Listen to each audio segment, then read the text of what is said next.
नमस्कार साथियों, कैसे हैं आप लोग। उम्मीद है कि सब बढ़िया होंगे और अपने पढ़ाई को कंटिन्यू कर रहे होंगे। तो साथियों, जैसा कि हमने पिछले लेक्चर में क्लास 12th के फिजिक्स का पहला चैप्टर यानी कि इलेक्ट्रिक चार्ज एंड फील्ड के बारे में स्टडी किया था।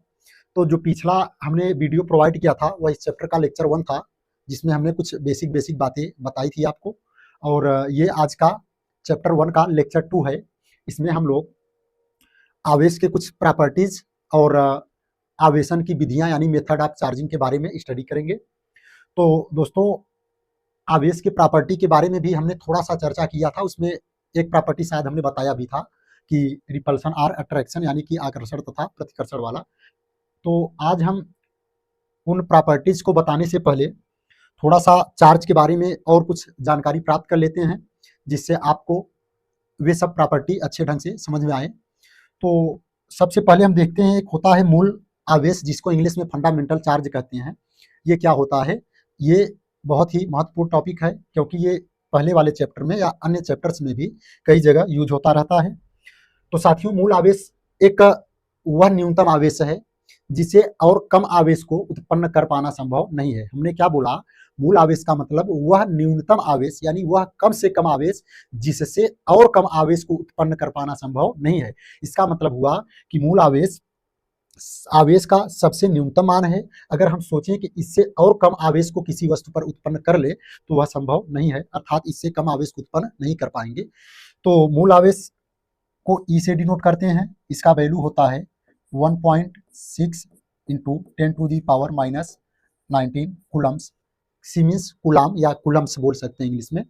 तो मूल आवेश क्या है कि आवेश का वह न्यूनतम मान जिससे और कम आवेश को उत्पन्न कर पाना संभव नहीं है, उसी को हम मूल आवेश कहते हैं। इस मूल आवेश को हम स्मॉल ई से डिनोट करते हैं और इसका मान होता है 1.6 इंटू 10⁻⁻19 कूलाम। ठीक। अब एक चीज और आपको पता होना चाहिए, हमने शायद बताया भी था आपको कि जब हम दो वस्तुओं को रब करते हैं या किसी भी तरह एक वस्तु से जब कुछ इलेक्ट्रॉन दूसरे में ट्रांसफर होते हैं तो उन पर प्रॉपर्टी आ जाता है उन वस्तुओं पर। उन्हीं को हम क्या कहते थे? चार्ज यानी कि आवेश कहते थे। अब आवेश दो प्रकार के होते थे, ये भी आपको पता था। एक पॉजिटिव चार्ज यानी कि धन आवेश और एक नेगेटिव चार्ज यानी कि ऋण आवेश। तो पॉजिटिव चार्ज क्या होता था और नेगेटिव चार्ज? तो जिन वस्तुओं से या जिस वस्तु से इलेक्ट्रॉन ट्रांसफर होता था यानी कि निकलता था उस पर पॉजिटिव चार्ज आता था, और जिस वस्तु में इलेक्ट्रॉन जाते थे उस वस्तु पर नेगेटिव चार्ज आता था। इतना आपको बताया गया था। ठीक। तो अच्छा, इन्हीं बेस पर या इस आधार पर अगर हम आपसे एक बात पूछें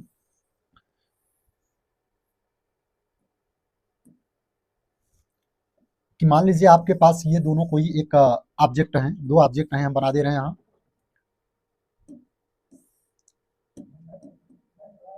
अगर हम बात करें, इनमें से कुछ इलेक्ट्रॉन उसमें ट्रांसफर हो रहे हैं। ठीक।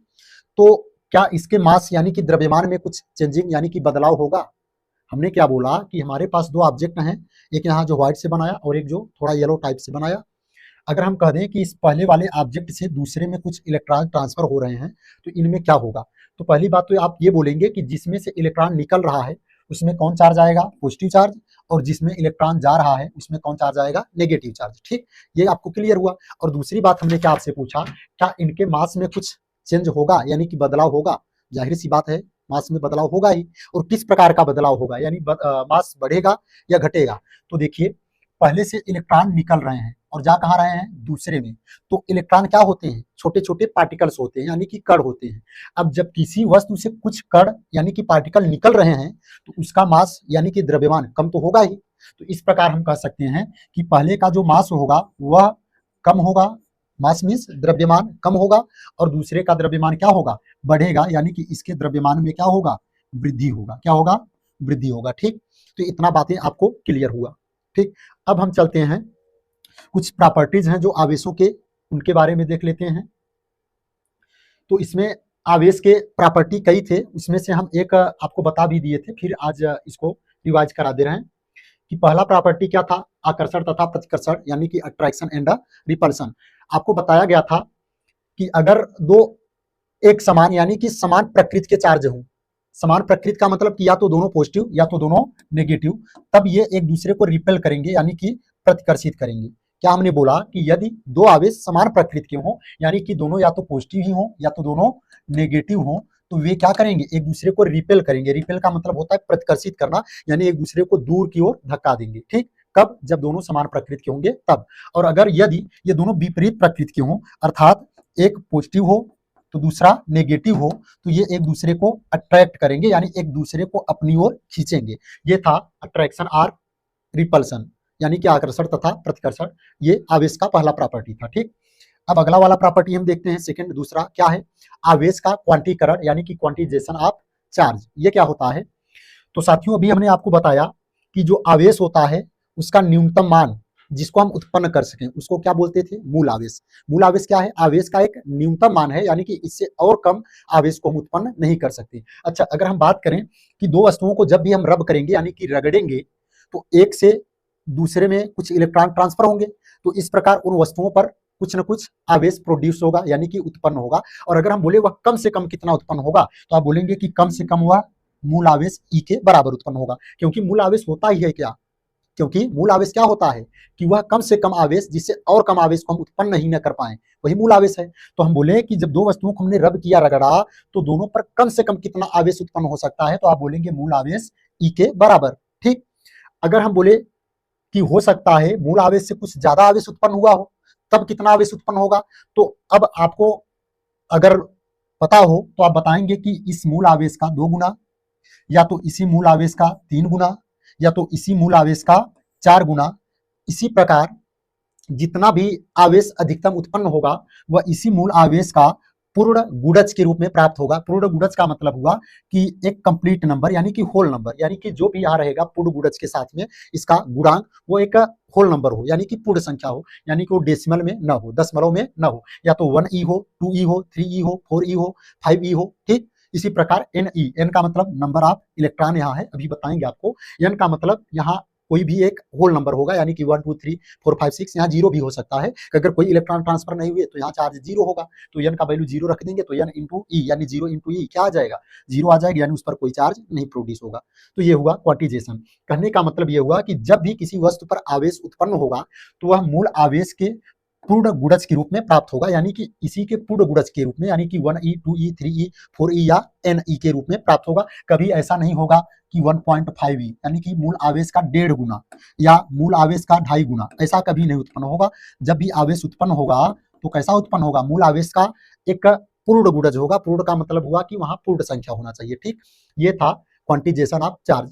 तो इस बेस पर, इस आधार पर यहाँ हम एक फार्मूला बना सकते हैं कि किसी वस्तु पर अगर कुछ आवेश आया होगा तो हम बोले वह आवेश का वैल्यू हम कैसे निकालेंगे, तो Q बराबर प्लस माइनस NE। इसका मतलब क्या हुआ, पहली बात तो प्लस माइनस क्यों लगा यहाँ, प्लस माइनस का मतलब हुआ कि अगर इसमें इलेक्ट्रॉन आए होंगे तो वहां नेगेटिव चार्ज होगा, और अगर इसमें से इलेक्ट्रॉन निकले होंगे, इलेक्ट्रॉनों की कमी हुई होगी, तो इस पर पॉजिटिव चार्ज आएगा। ये तो हुआ प्लस और माइनस का यहाँ मतलब। और N का मतलब क्या हुआ कि N का मतलब होता है number of the transferred electrons, यानी कि जितने इलेक्ट्रॉन ट्रांसफर हुए, यानी कि इसमें आए या इसमें से गए, उनकी संख्या। N का मतलब क्या है, जो ट्रांसफर होने वाले इलेक्ट्रॉन्स हैं उनकी संख्या। और E का मतलब अभी क्या है हमने बताया, E का मतलब है मूल आवेश, यानी कि फंडामेंटल चार्ज, और इसका वैल्यू कितना होता है E का 1.6 इंटू 10⁻⁻19 कूलम। ठीक, ये था मूल आवेश फंडामेंटल चार्ज E का वैल्यू। और ये क्या है, किसी वस्तु पर उत्पन्न होने वाले आवेश का वैल्यू, इस तरह हम निकाल सकते हैं। ठीक, Q बराबर प्लस माइनस NE, जहां E क्या है मूल आवेश है, और N क्या है जो ट्रांसफर होने वाले इलेक्ट्रॉन्स थे उनकी नंबर यानी कि संख्या, और Q क्या है किसी वस्तु पर उत्पन्न होने वाले कुल आवेश का वैल्यू यानी कि मान। ठीक, तो दोस्तों लगभग उम्मीद है कि ये आपको समझ में आया होगा।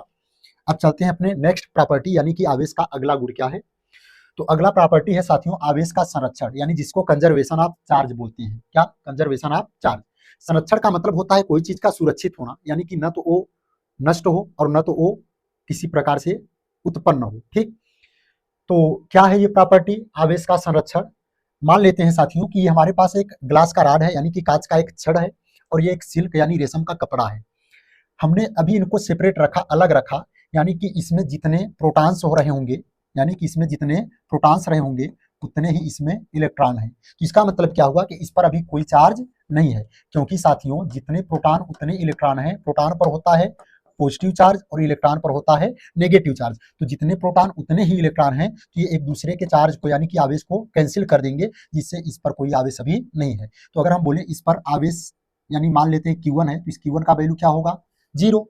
और हम बोले इस पर भी जितने इलेक्ट्रॉन हैं उतने ही प्रोटॉन हैं, अभी इनमें से कोई इलेक्ट्रॉन ट्रांसफर नहीं हुए हैं। इसका मतलब कि न तो इसमें कुछ इलेक्ट्रॉन आए हैं और न ही इसमें से कुछ इलेक्ट्रॉन गए हैं। तो इसका मतलब कि इस पर भी आवेश का वैल्यू यानी अगर हम मान लें Q2 तो कितना होगा, इस आवेश Q2 का वैल्यू 0 होगा, क्योंकि इस पर भी अभी न तो इलेक्ट्रॉनों का कमी हुई है और न तो इलेक्ट्रॉनों का वृद्धि हुई है। ठीक, तो इस प्रकार इन दोनों पर आवेश यानी Q1 और Q2 का वैल्यू कितना है 0 है। अगर हम बोले इन दोनों का हम सम ज्ञात करें यानी कि दोनों को मिलाकर कुल कितना आवेश होगा Q1 प्लस Q2, तो Q1 का वैल्यू 0 प्लस Q2 का भी वैल्यू 0, तो 0 प्लस 0 क्या हो जाएगा 0, यानी कि अभी इन दोनों का मिलाकर टोटल चार्ज कितना है 0 है, यानी कि 0 है। ठीक, अच्छा हम मान लेते हैं कि इस ग्लास के रॉड को सिल्क के कपड़े से हम अगर रगड़े रब करें तो क्या होगा कि ग्लास से कुछ इलेक्ट्रॉन इस सिल्क के कपड़े में ट्रांसफर होंगे। ठीक, क्या ग्लास के रॉड से कुछ इलेक्ट्रॉन सिल्क के कपड़े में ट्रांसफर होंगे।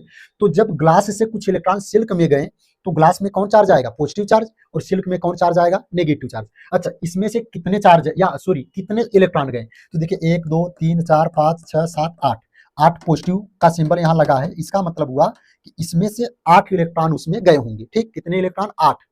तो अगर हम बोले इस पर जो Q1 मान लेते हैं, Q1 का मतलब इस रॉड पर जो चार्ज है आवेश है, तो इसका वैल्यू कितना होगा, कितना होगा अभी हमने फार्मूला बताया था पीछे Q बराबर NE, N का मतलब जितने इलेक्ट्रॉन ट्रांसफर हुए और E का मतलब फंडामेंटल चार्ज यानी कि मूल आवेश। तो इसमें से कितने इलेक्ट्रॉन गए 8, तो 8 लिख देंगे इंटू में E का मतलब यहाँ क्या हुआ फंडामेंटल चार्ज यानी कि मूल आवेश। और एक चीज और यहाँ हमने प्लस माइनस लगाया था फार्मूला में कि अगर इलेक्ट्रॉन इसमें से निकल रहे हैं तो पॉजिटिव चार्ज और जिसमें इलेक्ट्रॉन जा रहे हैं उसमें नेगेटिव चार्ज। तो कुल मिला जुलाकर यहाँ आपका यहाँ पर क्या हो जाएगा, जो Q1 का वैल्यू होगा वह प्लस 8E आ जाएगा। ठीक, क्या आएगा प्लस 8E। अच्छा, अब जो इलेक्ट्रॉन इसमें से निकले वह कहाँ गए, इस सिल्क के कपड़े में गए, तो इस पर कितना चार्ज आएगा, कितना चार्ज आ जाएगा इस पर, तो इस पर जो चार्ज आएगा वह होगा कितना -8E। क्या हो जाएगा साथियों, अगर इसको हम Q2 मान लें तो Q2 का वैल्यू क्या हो जाएगा -8E। माइनस क्यों लगा, क्योंकि इसमें इलेक्ट्रॉन आए हैं, इलेक्ट्रॉनों का वृद्धि हुआ है।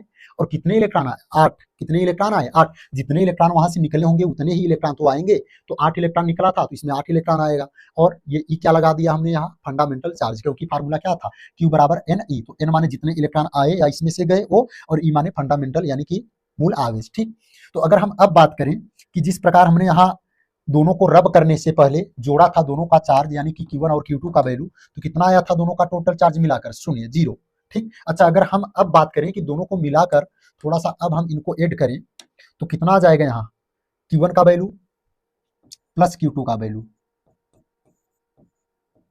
तो Q1 का वैल्यू कितना है साथियों, देख लीजिए यहाँ Q1 का वैल्यू प्लस 8E और प्लस Q2 का वैल्यू कितना है -8E। तो यहाँ क्या लगा देंगे हम लोग -8E। अच्छा ये बताइए प्लस 8E माइनस 8E ये एक दूसरे को क्या कर देंगे कैंसिल करके, यानी कि इनका जो सम होगा कितना आ जाएगा 0 आएगा, 0 आएगा। तो हमने क्या देखा कि जब दोनों को हमने रब नहीं किया था यानी रगड़ा नहीं था तब पर भी दोनों का मिलाकर टोटल चार्ज कितना था 0। और जब दोनों को हमने रगड़ा तो इनमें कुछ इलेक्ट्रॉन ट्रांसफर हुए एक से दूसरे ऑब्जेक्ट यानी कि वस्तु में, तो ट्रांसफर होने के बाद जो दोनों में चार्ज प्रोड्यूस हुए यानी कि जो आवेश उत्पन्न हुए उन आवेश का अगर हमने योग ज्ञात किया यानी कि सम ज्ञात किया फाइंड किया तो कितना आया 0। तो रगड़ने के पहले भी टोटल चार्ज 0, रगड़ने के बाद भी टोटल चार्ज 0, यानी कि जितना आवेश पहले था उतना ही अब भी है, यानी कि न तो आवेश में कमी हुई है न तो वृद्धि। यही है आवेश का संरक्षण यानी कि कंजर्वेशन ऑफ चार्ज। तो कंजर्वेशन ऑफ चार्ज का मतलब क्या हुआ साथियों कि किसी वस्तु पर या किसी निकाय का कुल आवेश सदैव संरक्षित रहता है। इसका मतलब आवेश को न तो हम उत्पन्न कर सकते हैं न तो नष्ट कर सकते हैं, बस किसी एक वस्तु से दूसरे पर ट्रांसफर कर सकते हैं। ठीक, तो ये था आवेश का संरक्षण यानी कि कंजर्वेशन ऑफ चार्ज।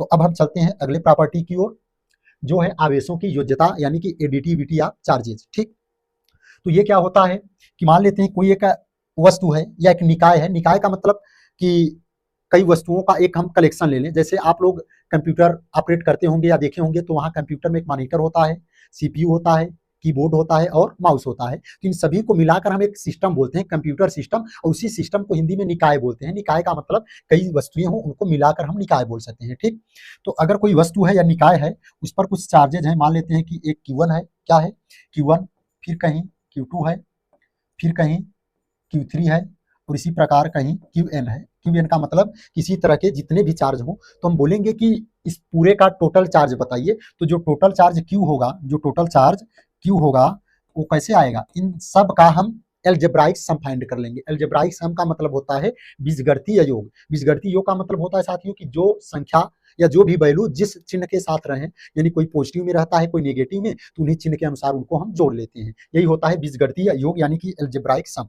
तो जो इनका टोटल चार्ज आएगा वह इनका हम बीजगणितीय योग कर लेंगे, यानी कि Q equal to Q1 plus Q2 plus Q3 plus dot dot क्या हो जाएगा प्लस Qn, यानी कि जितने भी चार्ज होंगे उनका हम यहाँ पर बीजगणितीय योग कर लेंगे, एल्जेब्राइक सम कर लेंगे। वही जो सम करने पर आएगा वही इस निकाय का या इस सिस्टम का टोटल चार्ज होगा। ठीक, ये था आवेशों की योज्यता यानी कि एडिटिविटी ऑफ चार्जेस। ठीक, अब हम चलते हैं अगले प्रॉपर्टी की ओर, जो कि है आवेश का अपरिवर्तनीयता यानी कि invariance of charge. Invariance of charge का मतलब क्या होता है साथियों कि किसी वस्तु पर अगर आवेश है यानी कि चार्ज है, और वह वस्तु चाहे रुका हुआ हो यानी विराम अवस्था में हो, चाहे वह मोशन यानी कि गति अवस्था में हो, तो उसके चार्ज पर यानी कि आवेश पर कोई फर्क नहीं पड़ता। यानी कि रुके होने पर जितना आवेश था, गति करने पर भी उतना ही आवेश रहेगा, उसके आवेश के मान में कोई परिवर्तन नहीं होगा। यही है इनवेरिएंस ऑफ चार्ज का मतलब। क्या साथियों हमने बताया, फिर से एक बार बता दे रहे हैं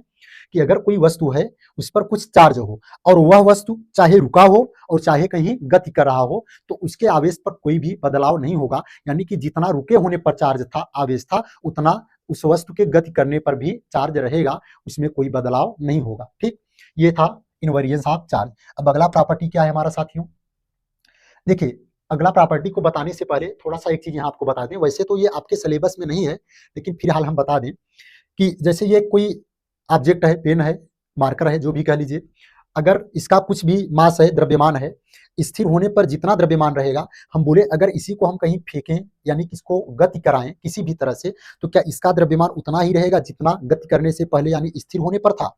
नहीं। तो मास के कंडीशन में ऐसा नहीं होता।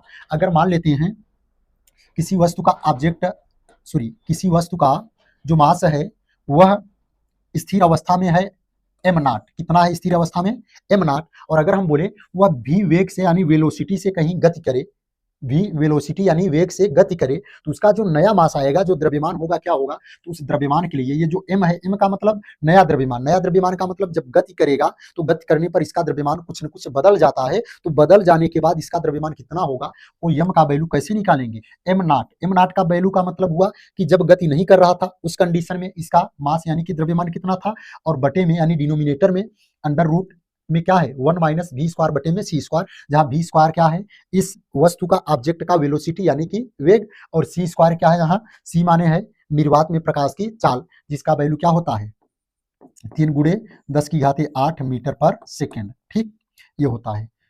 तो साथियों ये था इनवेरिएंस ऑफ चार्ज, इसके बारे में थोड़ा हमने बताया। वैसे तो ये जो हमने बताया आपके सिलेबस में नहीं था, लेकिन फिर भी हमने बताया। इसका मतलब क्या है कि अगर कोई वस्तु रुका है तो उसका द्रव्यमान कुछ और होता है, अगर वही वस्तु गति करने लगे कुछ वेग से तो उसका द्रव्यमान यानी कि मास कुछ बदल जाता है। लेकिन चार्ज वाले कंडीशन में ऐसा नहीं होता। चार्ज अगर है किसी वस्तु पर तो चाहे वह वस्तु रुका हो चाहे गति कर रहा हो, उसका आवेश उतना ही रहेगा, उसमें कोई भी परिवर्तन नहीं होगा। ठीक, तो अगले प्रॉपर्टी की ओर हम चलते हैं।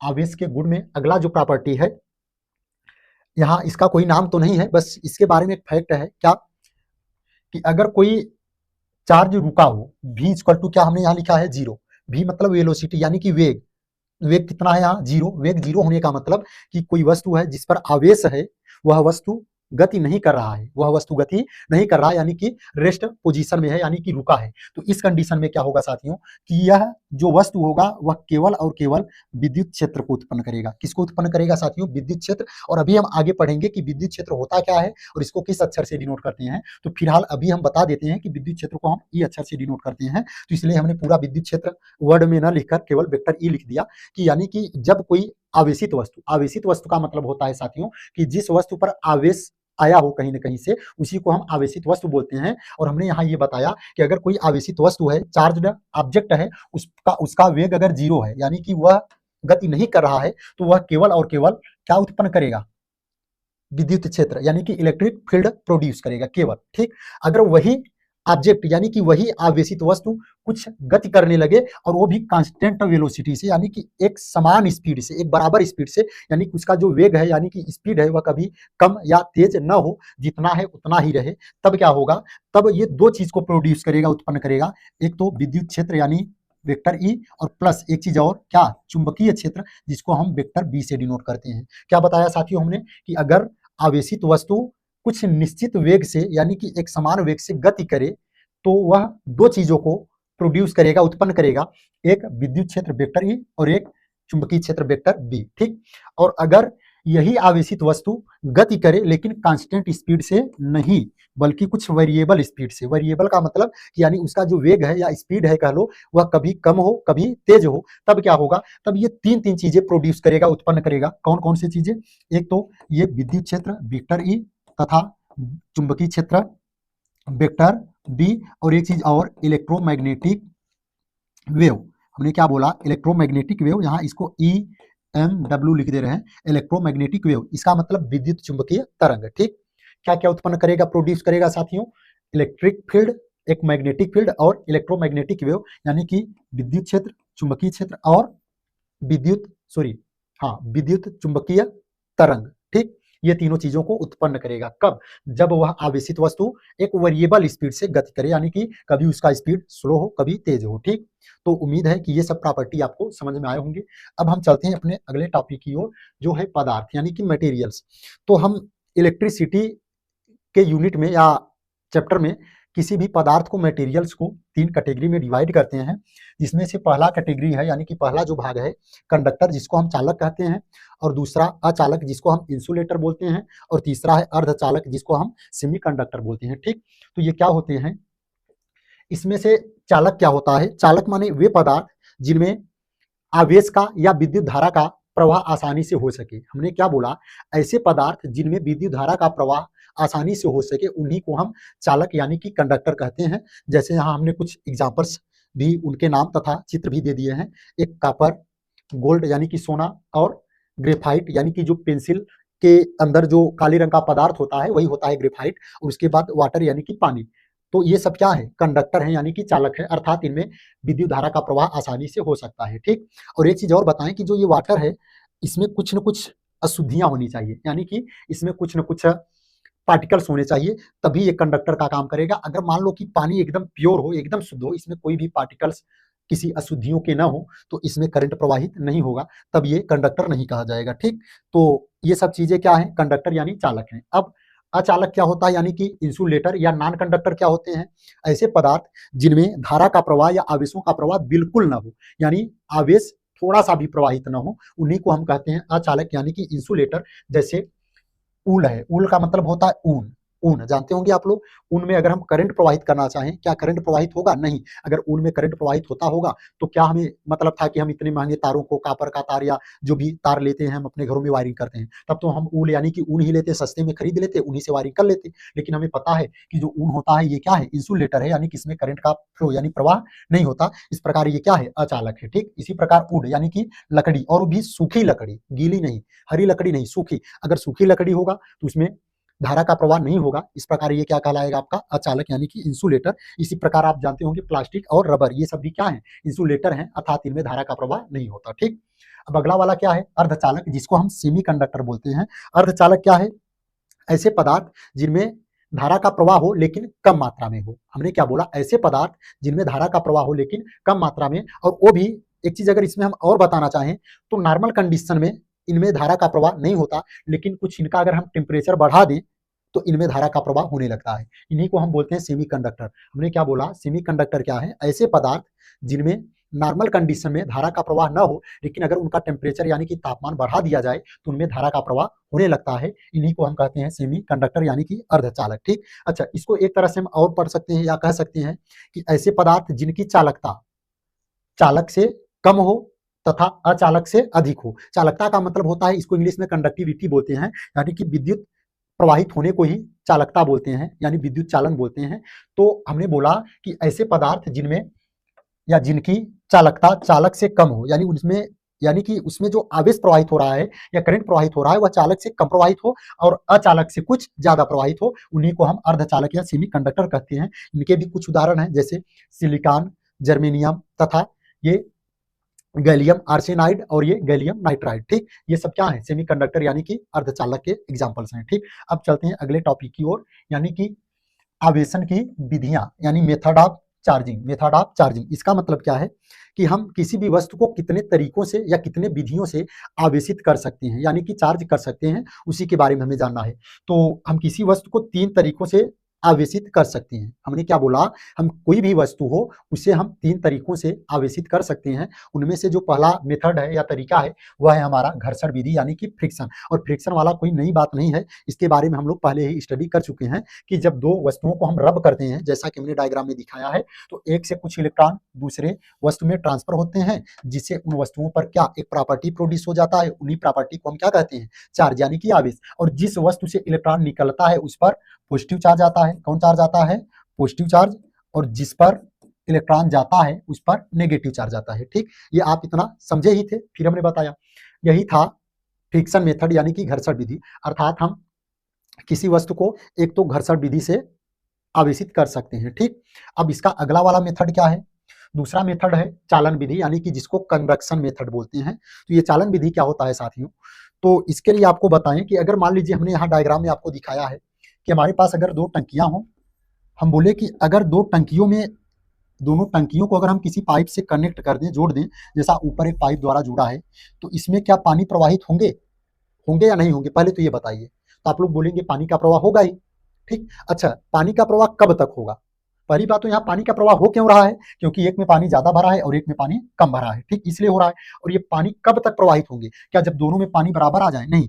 पानी बराबर होने से मतलब नहीं है कि इसमें अगर 100 लीटर है तो मान लो इसमें से कुछ पानी गया, उसमें 70 लीटर हो जाए, इसमें भी 70 लीटर हो जाए, तो पानी का प्रवाह रुक जाएगा। ठीक, ऐसा कब होगा बराबर, जब दोनों बराबर साइज के बर्तन हो या कंटेनर हो और दोनों उतने ही ऊंचाई पर रखे गए हों, ऐसा तब होगा। लेकिन ये क्या होगा यहाँ कि जो पानी का प्रवाह होता है वो पानी की मात्रा पर डिपेंड नहीं करता। जैसे हम ये क्या कहना चाह रहे हैं यहाँ कि मान लो आपके पास एक नीचे एक टैंक है, ठीक, ये ग्राउंड पर यानी कि जमीन पर रखा गया है, और एक आपके यहाँ एक छत है, मान लो घर है, एक उस पर टैंक रखा गया है। ठीक, मान लो इसमें केवल पहले में 50 लीटर पानी है, कितना लीटर, 50, और इसमें मान लो 200 लीटर पानी है। ठीक, तो अगर हम मान लो पाइप से इनको कनेक्ट करें तो क्या पानी ज्यादा वाले से यानी 200 लीटर से कम यानी कि 50 लीटर वाले में जाएगा, नहीं।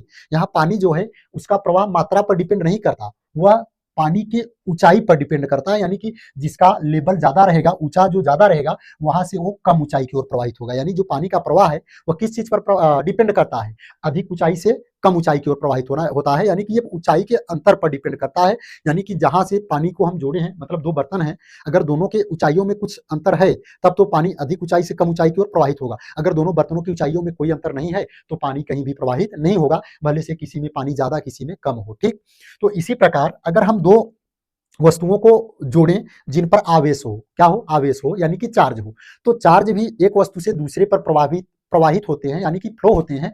और ये जो आवेशों का प्रवाह होता है यानी कि फ्लो होता है, किस चीज पर डिपेंड करता है, विभव पर। किस चीज पर डिपेंड करता है साथियों, विभव पर। जैसे यहाँ पानी का प्रवाह पानी की ऊंचाई पर डिपेंड कर रहा था, यानी कि दोनों बर्तन की ऊंचाइयों में कुछ अंतर होगा तो पानी बहेगा, और ऊंचाई अगर समान है तो पानी कहीं प्रवाहित नहीं होगा। इसी प्रकार अगर मान लो कि हमारे पास 2 कोई वस्तु है, 2 ऑब्जेक्ट हैं, अगर हम बोलें कि इन पर कुछ आवेश है Q1 और इस पर कुछ आवेश है Q2, ठीक, अगर इनको हम एक पतले तार से जोड़ें तो इसमें क्या होगा, आवेशों का प्रवाह होगा या नहीं होगा। अगर होगा तो कब होगा, ये किस बात पर डिपेंड करता है, तो जो आवेशों का प्रवाह होता है वह इनके विभव पर डिपेंड करता है। किस चीज पर डिपेंड करता है, विभव पर। जैसे वहां ऊंचाई पर डिपेंड कर रहा था, यहाँ विभव पर। अभी विभव क्या है हम इसके बाद वाले चैप्टर में अच्छे ढंग से पढ़ेंगे, फिलहाल अभी हम समझ लेते हैं कि विभव एक राशि है या एक कोई भी चीज है जिस पर ये आवेश का प्रवाह डिपेंड करता है। ठीक, यानी कि अगर मान लेते हैं इसका विभव V1 है और इसका विभव V2 है। ठीक, मैंने क्या बोला कि पहले का विभव मान लेते हैं V1 और दूसरे का V2, और हम ये भी मान ले रहे हैं कि जो पहले का विभव है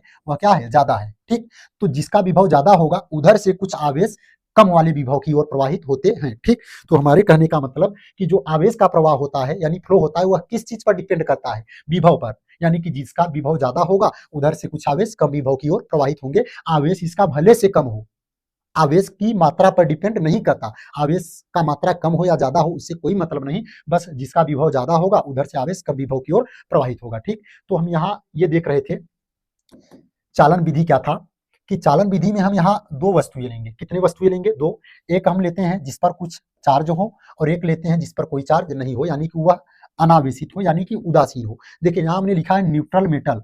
मेटल माने कोई धातु का ये वस्तु है। न्यूट्रल का मतलब होता है उदासीन और उदासीन का मतलब होता है कि इस पर कोई आवेश नहीं है। अच्छा, आवेश कब आता था? कि जब किसी वस्तु में इलेक्ट्रॉनों की कमी हो या वृद्धि हो तब आवेश उत्पन्न होता था। अगर किसी वस्तु में जितने प्रोटॉन हैं उतने ही इलेक्ट्रॉन रहे, यानी कि न तो इलेक्ट्रॉनों की कमी हुई और न ही इलेक्ट्रॉनों की वृद्धि हुई, तो क्या उस वस्तु पर आवेश उत्पन्न होगा? नहीं। तो हमने यहाँ न्यूट्रल मेटल क्यों लिखा? क्योंकि आप यहाँ काउंट कर सकते हैं कि जितने यहाँ पॉजिटिव का सिंबल बने हैं उतने ही नेगेटिव के भी बने हैं। इस पर पॉजिटिव के कितने सिंबल बने हैं? 1 2 3 4 5। अच्छा, नेगेटिव वाले कितने बने हैं? 1 2 3 4 5, यानी कि जितने पॉजिटिव उतने नेगेटिव, यानी कि जितने प्रोटॉन पर पॉजिटिव चार्ज होता है और इलेक्ट्रॉन पर नेगेटिव, यानी कि इसमें 5 बार पॉजिटिव साइन दिखाया गया और 5 बार नेगेटिव। इसका मतलब कि इसमें जितने प्रोटॉन रहे होंगे उतने ही इलेक्ट्रॉन हैं। तो दोनों एक दूसरे के चार्ज को क्या कर दे रहे हैं? कैंसिल। यानी इस पर जो टोटल चार्ज है, यानी कि चार्ज का जो रिजल्टेंट वैल्यू है, यानी कि परिणामी आवेश है या कुल आवेश है, नेट चार्ज है, वो कितना है? शून्य है। कितना है? शून्य है। ठीक, तो इस प्रकार इसको हम न्यूट्रल यानी कि उदासीन वस्तु बोलेंगे। और इस पर देखेंगे आप केवल पॉजिटिव साइन दिख रहा होगा। क्या दिख रहा होगा? Positive sign. इसका मतलब उस पर धन आवेश है। क्या, कैसा आवेश है दोस्तों? धन आवेश। तो अगर हम इन्हीं दोनों ऑब्जेक्ट यानी कि वस्तुओं को किसी तार से हम जोड़े या एक दूसरे के कंटेक्ट में लाएं यानी कि टच करा दें, तो क्या होगा कि एक वस्तु से कुछ चार्ज दूसरे में ट्रांसफर होने लगेंगे। अब किस वस्तु से किस में चार्ज ट्रांसफर होगा? तो जिसका पोटेंशियल यानी कि विभव ज्यादा होगा उधर से चार्ज किस में जाएगा? कम पोटेंशियल वाले ऑब्जेक्ट की ओर, यानी अधिक विभव वाले वस्तु से कम विभव वाले वस्तु की ओर आवेश जाएंगे। ठीक, तो इस प्रकार क्या होता है, ध्यान दीजिए, यहाँ भी जितने प्रोटॉन थे उतने ही इलेक्ट्रॉन, यानी जितने पॉजिटिव चार्ज उतने ही नेगेटिव चार्ज। तो इस प्रकार दोनों एक दूसरे के चार्ज को कैंसिल कर दे रहे थे, जिससे इस पर नेट चार्ज कितना आया था? शून्य, यानी कि जीरो। लेकिन जैसे ही हमने इनको कांटेक्ट में लाया तो इसमें से क्या, उधर देखिए एरो बना, तो एरो का मतलब इसमें से कुछ इलेक्ट्रॉन उसमें जा रहे हैं। एक चीज आपको पता होना चाहिए कि जब हम किसी वस्तु को रब करते हैं, रगड़ते हैं, तो उनमें केवल इलेक्ट्रॉन ही ट्रांसफर होते हैं, प्रोटॉन नहीं। ठीक, क्योंकि प्रोटॉन जो होता है न्यूक्लियस में यानी नाभिक के द्वारा बहुत प्रबल यानी कि बहुत ज्यादा बल के द्वारा बंधा हुआ रहता है, और उसके बाद जो प्रोटॉन का द्रव्यमान होता है वह इलेक्ट्रॉन के द्रव्यमान का 1837 गुना होता है, यानी कि इलेक्ट्रॉन के द्रव्यमान से बहुत ज्यादा होता है, अर्थात इलेक्ट्रॉन से बहुत भारी होता है। इसलिए जो प्रोटॉन होता है वह कहीं नहीं जाता, जब भी जाता है तो कौन जाता है? इलेक्ट्रॉन। ये हमने क्या बताया कि ये जो प्रोटॉन का द्रव्यमान होता है वह इलेक्ट्रॉन के द्रव्यमान का 1837 गुना होता है लगभग में। ठीक, तो इसलिए जो प्रोटॉन होता है उसका द्रव्यमान भी बहुत ज्यादा होता है और वह नाभिक से बहुत प्रबल बल के द्वारा बंधा हुआ रहता है, इसलिए कभी भी कहीं प्रोटॉन नहीं जाता। जब भी जाता है तो कौन जाता है? इलेक्ट्रॉन। यानी जब भी ट्रांसफर होता है तो कौन ट्रांसफर होता है? केवल और केवल इलेक्ट्रॉन ट्रांसफर होता है। ठीक, तो साथियों यहां हमने देखा कि कुछ एरो का साइन इधर बना है, तो इसका मतलब क्या हुआ कि जो इलेक्ट्रॉन थे वह इस स्फीयर यानी गोले से इस राड के अंदर आ रहे हैं। क्या आ रहे हैं? इलेक्ट्रॉन। तो पहले तो इलेक्ट्रॉन और प्रोटॉन बराबर थे, तो इस पर नेट चार्ज यानी कि टोटल चार्ज कितना था? शून्य, जीरो। लेकिन जब इसमें से इलेक्ट्रॉन चले गए तो इस पर कौन चार्ज बच गया होगा? पॉजिटिव चार्ज, और जिसमें गए उसमें नेगेटिव चार्ज। अब कहोगे तो इसमें नेगेटिव आना चाहिए, फिर आप पॉजिटिव क्यों बनाए हैं? क्योंकि साथियों इस पर पॉजिटिव चार्ज पहले कितना था? 1 2 3 4 5 6 7 8 9 10 11 12, 12 बार पॉजिटिव का सिंबल है, यानी कि इस पर जो प्रोटॉन रहे होंगे वे 12 रहे होंगे। कितने प्रोटॉन रहे होंगे? 12। लेकिन इसमें से कितने इलेक्ट्रॉन इसमें आए हैं? 5, क्योंकि वहां 5 बार माइनस का सिंबल था। 1 2 3 4 5, 5 था, तो 5 ही इलेक्ट्रॉन इसमें आया। तो 5 इलेक्ट्रॉन 5 प्रोटॉन के चार्ज को कैंसिल कर देगा, तो 12 प्रोटॉन थे उसमें से 5 इलेक्ट्रॉन आकर 5 प्रोटॉन के चार्ज को क्या कर दिया? कैंसिल। तो 12 में से अभी कितने प्रोटॉन बचे होंगे? 12 में से कितने प्रोटॉन बचे होंगे? 7। 7 बचे होंगे कि नहीं? तो देखो इस पर कितने? 1 2 3 4 5 6 7। तो ये पॉजिटिव होने का मतलब ऐसा मत सोचिए कि यहाँ से इलेक्ट्रॉन आया तो नेगेटिव हो जाएगा। नेगेटिव हुआ, अरे वही जितने इलेक्ट्रॉन आए नेगेटिव आया, वह उतने पॉजिटिव वाले चार्ज को क्या कर दिया? कैंसिल कर दिया। बाकी कुछ अभी और ज्यादा जो चार्ज था, एक्स्ट्रा चार्ज था, वो तो बचा रहेगा कि नहीं? बचा रहेगा। तो इस प्रकार क्या करेंगे कि हम एक चार्ज यानी कि आवेशित वस्तु को,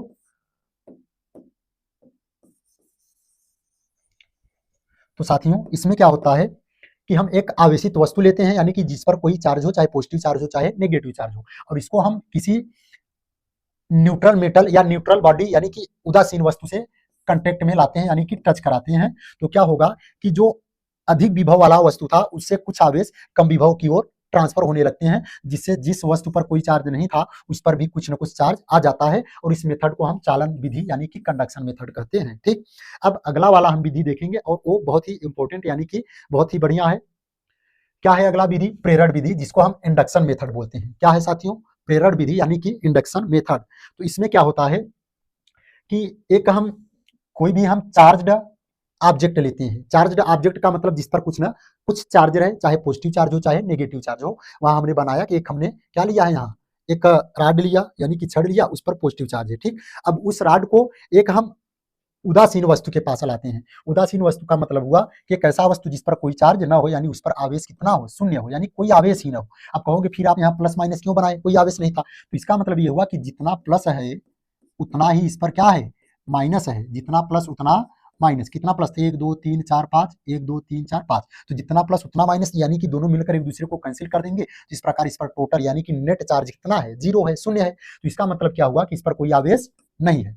तो अगर हम इस टाइप के किसी वस्तु को, किस टाइप के वस्तु को, एक आवेशित वस्तु ले ले जिस पर कोई चार्ज हो, पॉजिटिव चार्ज या नेगेटिव चार्ज, तो फिलहाल हम यहाँ पॉजिटिव चार्ज वाला एक वस्तु लिए और उसको हम उदासीन वस्तु के पास ले जाएंगे। उदासीन वस्तु का मतलब ऐसा वस्तु जिस पर कोई आवेश ना हो। तब क्या होगा कि साथियों जब इस वस्तु को हम उसके पास ले जाएंगे तो क्या होगा कि ये जो पॉजिटिव चार्ज था इसमें जो इलेक्ट्रॉन्स रहे होंगे, इलेक्ट्रॉन माने नेगेटिव चार्ज वाला पार्टिकल और प्रोटॉन माने पॉजिटिव चार्ज वाला पार्टिकल, तो क्या होगा कि ये जो पॉजिटिव चार्ज है, क्या पॉजिटिव चार्ज क्या करेगा, विपरीत चार्ज को यानी नेगेटिव चार्ज को अपनी ओर अट्रैक्ट करेगा। अभी आपने पहला वाला ही प्रॉपर्टी पढ़ा था कि दो समान प्रकृति वाले आवेश यानी कि चार्ज एक दूसरे को रिपेल करते हैं, यानी एक दूसरे को दूर की ओर धक्का देते हैं, और विपरीत प्रकृति वाले आवेश एक दूसरे को अपनी ओर खींचते हैं यानी कि आकर्षित करते हैं। तो वही चीज यहाँ तो हो रहा है कि इस पर पॉजिटिव चार्ज है, तो पॉजिटिव वाला चार्ज नेगेटिव चार्ज यानी इलेक्ट्रॉन्स को क्या करेगा, अपनी ओर अट्रैक्ट करेगा, और जितने भी पॉजिटिव चार्ज होंगे उनको दूर की ओर क्या करेगा, रिपेल करेगा यानी दूर की ओर धक्का देगा।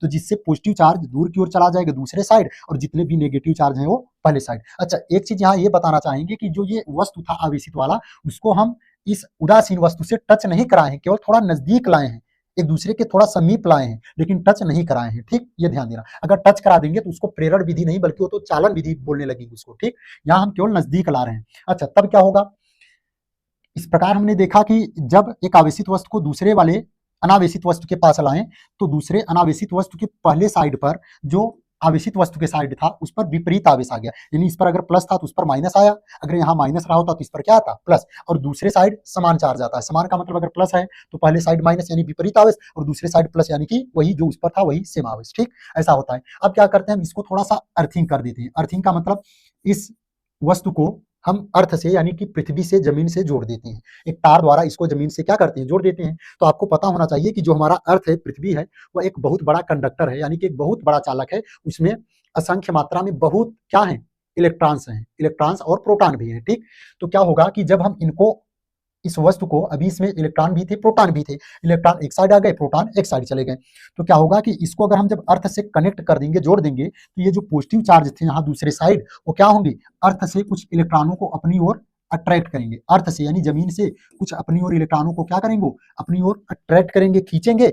और यहाँ क्या था, पॉजिटिव चार्ज, और अर्थ से क्या अपनी ओर अट्रैक्ट किए, किस चीज को, इलेक्ट्रॉन को, यानी कि नेगेटिव चार्ज को। इस प्रकार ये जो पॉजिटिव चार्ज और नेगेटिव चार्ज थे ये मिलकर ये पॉजिटिव चार्ज क्या हो जाएंगे, सभी कैंसिल हो जाएंगे। हमने क्या बोला कि अगर हम, अभी आपने देखा था कि दूसरे साइड यहाँ क्या थे, पॉजिटिव चार्ज थे, लेकिन इसमें दूसरे साइड वाले पॉजिटिव चार्ज क्या हुए, गायब हुए। तो गए कहाँ, गए कहाँ, तो इसके लिए हमने क्या बताया कि इस वस्तु को हम अर्थ से क्या करते हैं, कनेक्ट कर देते हैं। तो जब अर्थ से कनेक्ट करेंगे तो यहाँ कौन चार्ज था, पॉजिटिव, तो यह पॉजिटिव चार्ज अर्थ से इलेक्ट्रॉन को, इलेक्ट्रॉन माने कौन, जिस पर नेगेटिव चार्ज होता है, इस पर पॉजिटिव चार्ज है और यहाँ नेगेटिव चार्ज, तो ये पॉजिटिव चार्ज इलेक्ट्रॉन यानी कि नेगेटिव चार्ज को क्या करेगा, रिपेल करेगा या अट्रैक्ट करेगा, तो अट्रैक्ट करेगा यानी अपनी ओर खींचेगा। तो अपनी ओर खींचेगा तो ये जो पॉजिटिव चार्ज है ये इलेक्ट्रॉन को जब लाएगा तो पॉजिटिव एंड नेगेटिव दोनों मिलकर क्या हो जाएंगे, कैंसिल हो जाएंगे। ठीक, तो इस प्रकार जो यहाँ पॉजिटिव चार्ज थे वो सभी के सभी खत्म हो जाएंगे, समाप्त हो जाएंगे। अब आप बोलोगे कि अच्छा ये जो नेगेटिव चार्ज है, नेगेटिव चार्ज का मतलब क्या, यहाँ पर इलेक्ट्रॉन इकट्ठा हुए हैं, क्या ये इलेक्ट्रॉन उधर नहीं जा सकते,